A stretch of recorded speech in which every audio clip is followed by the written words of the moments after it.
Terpaksa menikahi CEO muda. Bab 044. Sudah tidak masalah, masih banyak perusahaan yang mengantri di sini untuk bekerja sama dengan perusahaanku, jadi kau tidak perlu merasa bersalah ya, ini murni keinginanku sendiri bukan karena dirimu, sebab perusahaanku tidak akan menerima rekan bisnis yang tidak bisa bertanggung jawab, ucap Sean yang akhirnya diangguki oleh Abel, namun Abel masih merasa bersalah dengan Sean yang sudah berkorban dengan dia. Kalau begitu kau istirahatlah, jika ada apa-apa kau hubungi aku ya. Ucap Sean dengan lembut, lagi dan lagi dibalas anggukan oleh Abel. Iya kak. Ucap Abel dengan lemah. Jaga diri baik-baik, jika lapar makan jangan ditahan-tahan. Ucap Sean dan mengacak-acak rambut Abel, sedangkan gadis itu hanya diam dan tersenyum saat diperlakukan seperti itu. Apa yang harus aku berikan pada Kak Sean? Dia benar-benar begitu baik padaku. Apa yang sebenarnya ia inginkan? Kenapa ia selalu saja memberikan kelembutan padaku? Aku berharap semoga dia dipertemukan dengan gadis yang sama baiknya dengan dia. Aku benar-benar berhutang budi pada dia, gumam Abel setelah Sean keluar dari hotelnya. Kenapa aku tiba-tiba sangat rindu dengannya, tetapi dadaku sangat sakit saat mengingat perlakuannya padaku. Gumam Abel saat merasakan tiba-tiba begitu merindukan laki-laki yang sempat ia temui tadi. Gadis itu pun pergi ke kamarnya, ia mencuci mukanya di wastafel kamar mandi, dan kembali keluar dengan wajah yang lebih fresh. Gadis itu pun melangkahkan dirinya menuju ke balkon kamarnya dengan membawa segelas air putih yang tersedia di kamarnya. Dia pun duduk dengan pandangan menatap langit-langit yang terlihat sangat cerah. Kenapa kau tega memperlakukanku seperti itu? Seharusnya jika kau benar-benar menyayangiku kau tidak akan kembali dengan masa lalumu itu. Gumam Abel. Apa kau hanya mempermainkan aku? Tapi kenapa kau mengatakan kata-kata manis saat berada di Dubai?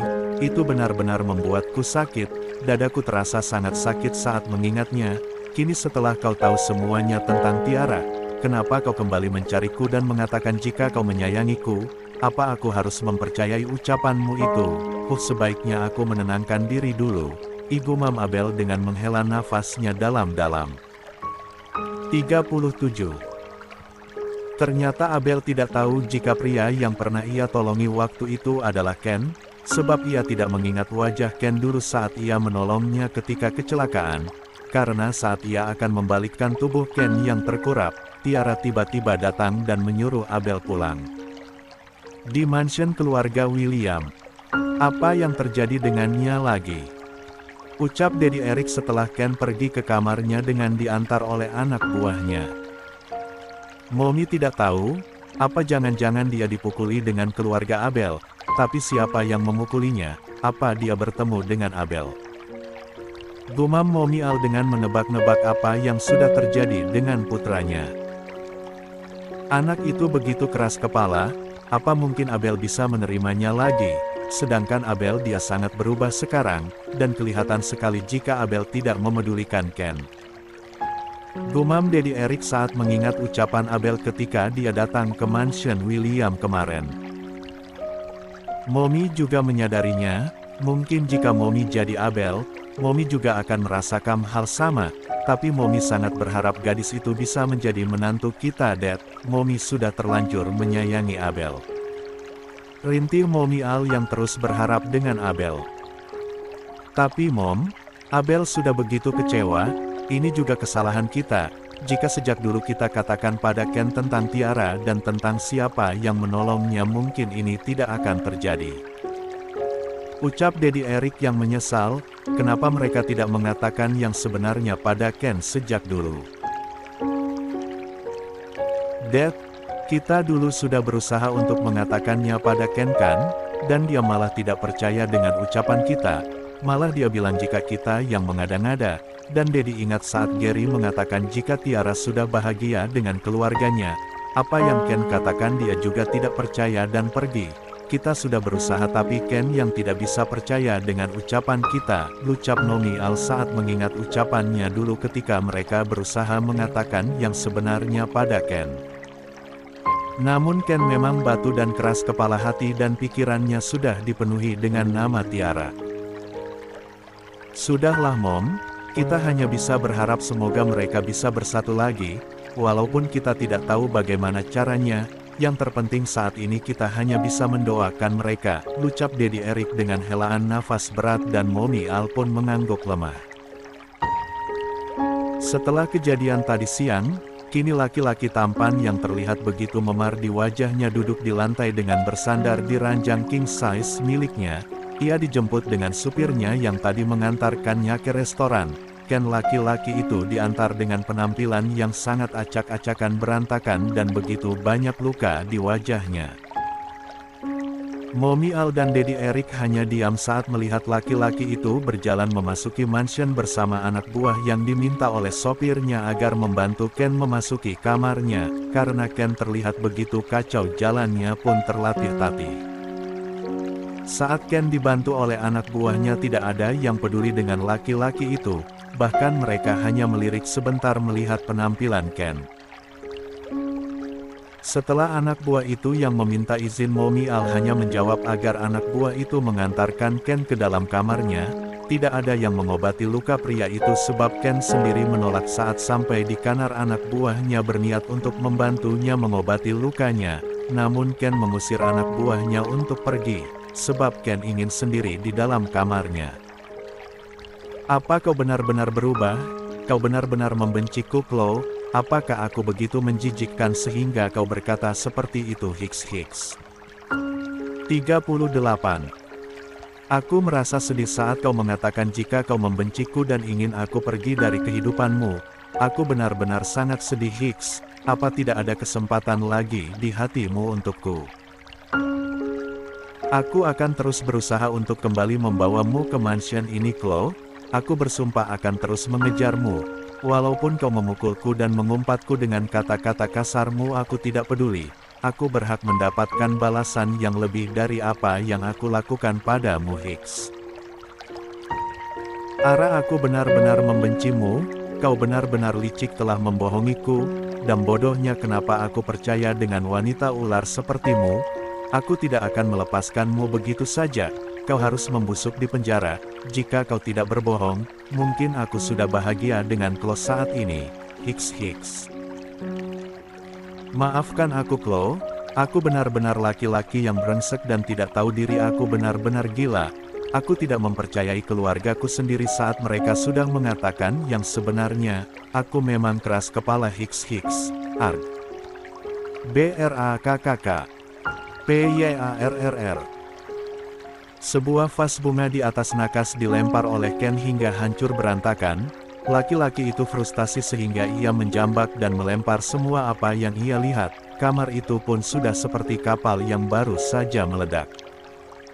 RGGH Hiks. Aku sangat menyayangimu, Chloe. Aku benar-benar mencintaimu, dan aku menyadarinya. Huek. Apa yang terjadi? Kenapa perutku mual sekali? Gumam laki-laki itu saat sedang menangis. Huek. Pria itu pun berjalan menuju kamar mandi dengan langkah yang berat. Ia merasakan mual dan pusing pada dirinya. Ken berjalan dengan tangan memegangi kepalanya yang terasa sangat pusing. Sampai di dalam kamar mandi pun ia mencoba untuk mengeluarkan isi perutnya, tetapi tidak ada yang keluar selain cairan bening. Huek. ARGGGGH bangsat, apa yang terjadi denganku? Kenapa aku pusing sekali?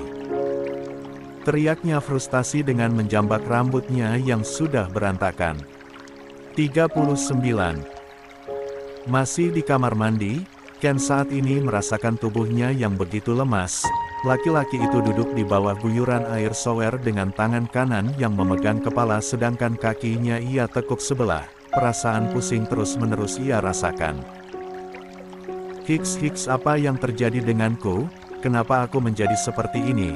Apa ini yang dirasakan dirimu, Chloe, saat aku membentakmu dulu? Hiks, aku benar-benar jahat. Sampai kapan aku bisa memilikimu lagi? Aku seakan tidak berdaya saat mengingat ucapanmu itu. Aku benar-benar tidak mampu hidup di dunia ini dengan rasa bersalahku padamu. Aku akan terus berusaha, Chloe. Aku tidak akan menyerah. Rintihnya dengan tubuh yang sudah basah kuyup.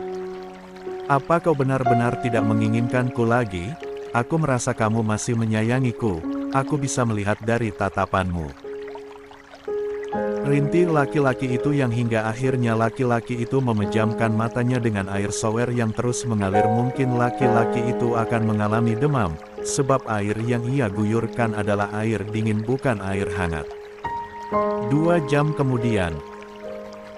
Saat ini Gary baru saja pulang dari kantornya pada pukul 4. Ia berjalan menuju ke kamarnya. Laki-laki itu tidak sengaja melihat kamar Ken yang sedikit terbuka, namun saat Gary masuk dia sangat syok karena kamar Ken sangat berantakan, apalagi pecahan Gucci vas bunga ada di mana-mana. Astaga, apa yang terjadi dengannya? Apa dia marah? Tapi kemana dia?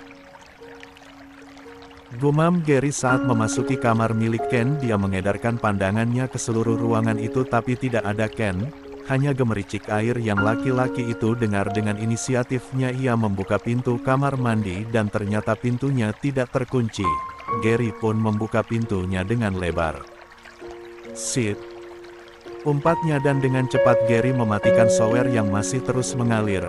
Setelah itu laki-laki itu pun berjongkok tepat di depan Ken yang tidak sadarkan diri. Ken, apa yang terjadi denganmu? Kau benar-benar menyusahkan sekali. Umpat Gary yang menepuk-nepuk pipi Ken, tetapi tidak membuat laki-laki itu sadar. Hingga akhirnya Gary terpaksa untuk membantu Ken. Gary membawa Ken menuju ke ranjang dan merebahkan laki-laki yang begitu pucat dan banyak memar di wajahnya. Berat sekali kau, ucap Gary setelah selesai memindahkan Ken ke ranjang. Gary pun mengambil ponselnya di dalam saku celananya dan ia menghubungi seorang dokter untuk datang di kediaman mereka. Setelah menghubungi dokter yang akan menangani Ken, laki-laki itu turun ke lantai 2 di mana kamar milik orang tuanya ada di lantai 2. Tok. 40. Tok. Tok. Ceklek. Gary, ada apa sayang? Ucap Mommy Al saat membuka kamarnya. Ken, dia pingsan dan sangat mengenaskan. Ucap Gary pada Mommy Al. Apa? Terus di mana dia sekarang? Tanya Mommy Al yang begitu syok. Walaupun beliau mendiamkan Ken putranya, mereka tetap begitu khawatir dengan kondisi putranya, apalagi melihat Ken sakit. Ada apa Mom Gary? Tanya Daddy Eric yang kini berada di belakang Mommy Al. Ken pingsan Dad. Ucap Gary menjawab ucapan Daddy Eric. Sekarang dia ada di kamarnya, dan aku sudah menghubungi Dr. Hans. Ucap Gary yang dimengerti oleh kedua orang tuanya. Kalau begitu kita segera ke sana. Ucap Mommy Al yang dibalas anggukan oleh kedua orang laki-laki itu. Dengan langkah terburu-buru ketiga orang berbeda jenis kelamin dan berbeda umur itu menuju ke kamar Ken, dan saat mereka sampai betapa terkejutnya Mommy Al dan Daddy Eric. Astaga, apa yang terjadi denganmu sayang? Kenapa sampai begini? Gary, apa yang terjadi dengannya? Ucap Mommy Al yang sudah dilanda dengan rasa khawatir. Gary tidak tahu Mom. Saat Gary tidak sengaja melihat kamar ini sudah berantakan dan aku melihat Ken sudah tidak sadarkan diri di dalam kamar mandi. Apalagi dia mengguyur tubuhnya dengan air dingin, sepertinya kejadiannya sudah 1 jam lebih, wajahnya sangat pucat. Ungkap Gary menjelaskan apa yang memang ia ketahui. Tadi dia pulang sudah sangat lebam, tapi kita tidak tahu apa yang terjadi dengannya, apa kita sudah keterlaluan mendiamkan dia. Ucap Daddy Eric dengan begitu sedih saat melihat kondisi Ken. Mom, sebaiknya gantikan dengan pakaian baru, lihatlah pakaiannya basah semua. Pinta Gary yang diangguki dengan Mommy Al, mereka pun saling membantu saat menggantikan pakaian milik Ken, hingga setelah mereka selesai menggantikan pakaian laki-laki itu, Dr. Hans pun datang. Apa yang terjadi dengannya? Tanya Dr. Hans yang baru saja memasuki kamar milik Ken. sebab Dr. Hans adalah dokter pribadi keluarga William. Kita tidak tahu, sebaiknya kau periksa keadaannya Hans. Aku tidak ingin terjadi apapun padanya. Ucap Momial dengan begitu khawatir. Baiklah, saya akan memeriksa keadaannya. Ucap Dr. Hans membalas ucapan Momial. Beberapa menit kemudian Dr. Hans telah selesai memeriksa keadaan laki-laki itu. Dia demam tinggi, sepertinya terlalu lama berendam dengan air dingin. Apa yang sebenarnya terjadi? Jelas Dr. Hans setelah menghela nafasnya dalam. Kita tidak tahu apa yang terjadi dengannya. Untung saja Gary masuk ke dalam kamar ini dan melihat Ken yang sudah tidak sadarkan diri di dalam kamar mandi, ucap Daddy Eric dengan apa adanya. Ini sudah saya berikan resepnya, segera beli obatnya, dan saya sudah menyuntiknya. Sekitar 30 menit lagi dia akan sadar, nanti jika dia sadar suruh dia untuk meminum obatnya. Ucap Dr. Hans menjelaskan dan memberikan kertas berisi resep obat yang diterima oleh Gary. Kalau begitu saya permisi, jika ada apa-apa kabari saya lagi. Ucap Dr. Hans yang diangguki lemah oleh 41. Momial dan Daddy Eric. Terima kasih Hans, ucap Daddy Eric. Kalau begitu aku pergi Kak. Ucap Dr. Hans yang kini berbicara formal kepada Daddy Eric dan Momi. Iya, hati-hati.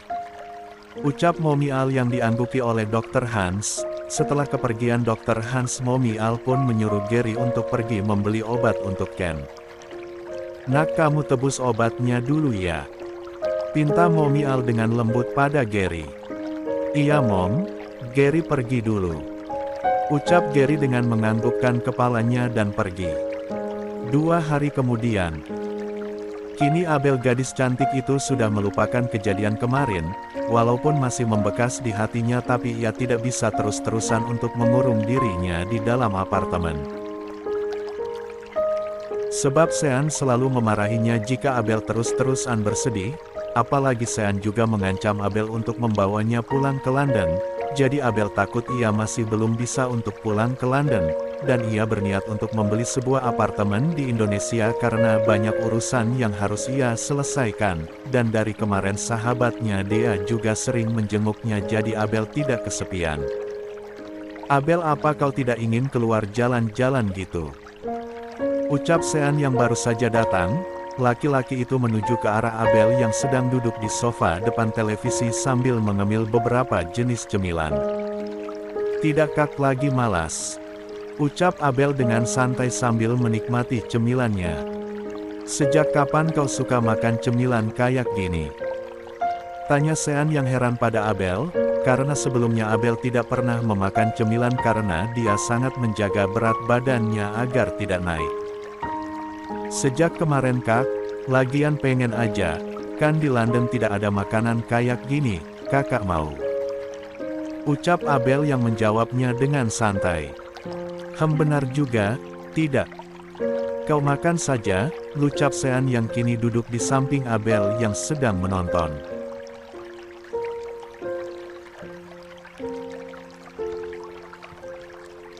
Kak, aku mau beli apartemen di sini. Ucap Abel tiba-tiba. Kenapa? Apa kau tidak ingin kembali ke London? Tanya Sean pada Abel. Tidak, banyak urusan yang harus aku selesaikan Kak. Aku tidak ingin semuanya didiamkan saja, jelas Abel yang tidak dimengerti oleh Sean. Maksud kau apa Bel? Aku tidak mengerti. Ucap Sean yang benar-benar tidak mengerti dengan ucapan Abel. Iya Kak. Di sini banyak urusan yang belum aku selesaikan dengan keluargaku. Aku ingin hidup tanpa beban dan masalah, jadi aku harap kakak mengerti dengan apa yang aku maksud. Ucap Abel menjelaskan pada Sean dengan baik-baik. Terus kuliahmu bagaimana? Dan nanti keluargamu yang ada di sana bagaimana? Apa mereka menyetujui dengan keinginanmu? Ucap Sean pada Abel. Sebenarnya laki-laki itu tidak rela jika Abel menetap di Indonesia.